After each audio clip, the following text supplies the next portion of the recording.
Bismillah. Jei jūs paskelbsite apie savo sadakat išmaldų davimą, tai bus gerai. Tačiau jei jūs nuslėpsite tai ir duosite ją vargingiesiems, tai geriau jums. Alachas atleis jums kai kurias iš jūsų nuodėmių. Ir Alachas yra geriausiai informuotas apie tai, ką jūs darote. Nuo tavęs, Muhamedai, sallallahu alaihi wasallam, nepriklauso jų teisingas vedimas. Tačiau Alachas veda teisingai tą, ką nori.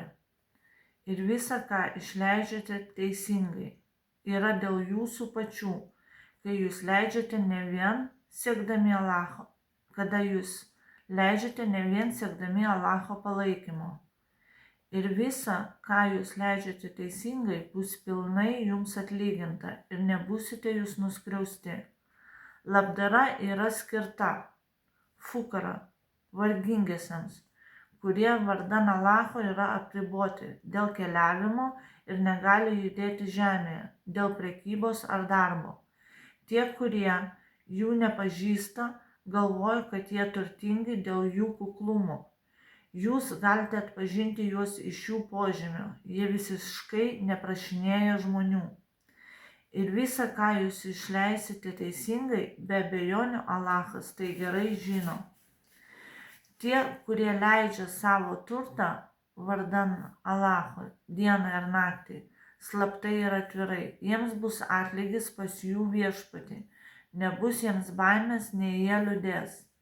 Tie, kurie vartoja ribą. Riba means palūkanos, kurios yra dviejų rūšių. Riba anasija, tai yra palūkanos nuo paskolintų pinigų. Ir riba al-fadl, tai yra pačios rūšies geresnės kokybės produktų paėmimas, grąžinant daugiau tos pačios rūšies, bet prastesnės kokybės produktų. Pavyzdžiui, geresnės kokybės datulės už didelį kiekį prastesnės kokybės datulių. Palūkanas stovės prikėlimo dieną, kaip stovi žmogus, mušamas šėtono, varantis jį į pamišimą. Taip yra todėl, kad jie sako, prekiavimas yra kaip palūkanos. Tuo tarpu Alachas leido prekiauti, tačiau uždraudė ribą. Taigi, kas gauna perspėjimą iš savo viešpatės ir liaujasi vartojęs ribą, palūkanas, nebus baudžiamas už praeitį.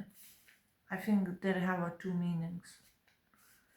Jo reikalas Alachui nuspręsti. Tačiau kas grįžta į ribą palūkanas, tokie yra ugnies gyventojai, jie gyvens ten. Alachas sunaikina palūkanas ir padidina sadakat, labdaringus veiksmus, išmaldą ir taip toliau. Ir Alachas nemėgsta netikinčiųjų, nuodėmingųjų. Tikrai tie, kurie tiki ir daro teisingus darbus ir atlieka asalat, ikamat asalat ir duoda zakat, gaus atlygį pas savąjį viešpatį, nebus jiems baimės, anei jie liūdės. O jūs, kurie tikite, bijokite Alacho ir atsisakykite to, kas lieka mokėtina jums iš palūkanų nuo dabar į ateitį, jei jūs esate tikri tikintieji. O jei jūs to nedarysite, tada žinokite, jog tarp jūsų ir Alacho bei jo pasiuntinio yra karas. Tačiau jei jūs atgailausite, jūs atgausite savo pradines sumas. Nesielkite neteisingai, prašydami daugiau nei jūsų pradinės sumos. Ir su jumis nebus elgiamasi neteisingai, gaunant mažiau nei jūsų pradinės sumos. O jei skolininkui sunkus metas neturi pinigų, tada suteikite jam laiko, iki jam bus lengviau grąžinti skolą. Tačiau jei jūs dovanosite tai kaip labdarą, tai geriau jums, jei tik žinotumėte. Ir bijokite dienos, kai būsite sugrąžinti pas Alachą.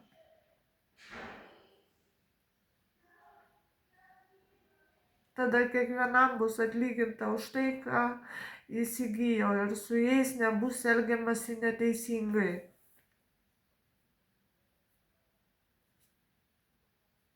O jūs, kurie tikite, kai jūs skolinatės konkrečiam laikui, užrašykite tai, lai raštininkas užrašo tai teisingai tarp jūsų.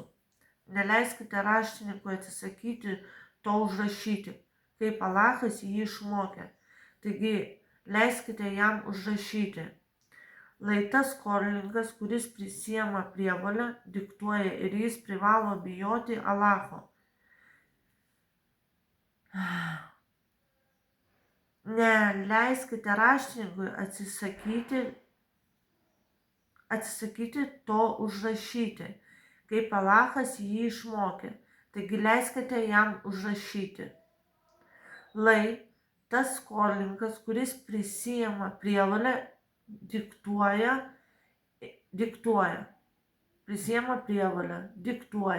ir jis privalo bijoti Alacho, savo viešpatės, ir nesumažina nieko iš to, ką jis skolingas. Tačiau jei skolininkas gerai nesuvokia, arba yra silpnas, arba nesugeba pats padiktuoti, tada lai jo globėjas diktuoja teisingai. Ir pasiimkite 2 liudininkus iš savo vyrų tarpo. Ir jei nėra 2 vyrų tinkamų, tada vyrą ir 2 moteris, tokias, dėl kokių jūs sutarėte kaip liudytojų, tam, kad vienai iš jų suklydus, kita galėtų jai priminti. Ir liudytojai neturėtų atsisakyti, kai jie kviečiami parodymams. Jūs neturėtumėte pavargti rašyti ją savo sutartį, ar ji būtų trumpa ar ilga, jos nustatytam terminui. Tai yra teisingiau Alachui, patikimiau kaip įrodymas ir patogiau, siekiant išvengti abejonių tarp jūsų.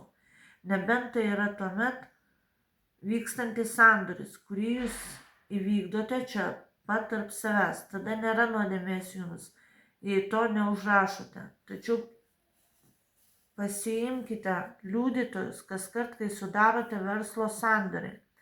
Neleiskite nei raštininkui, nei liudytojui nukentėti. Tačiau jei jūs taip pasielgite ir sukeliate žalą, tai bus blogas poelgis jums. Taigi bijokite Alacho. Alachas moko jūs. Ir Alachas yra visas žinantis apie viską.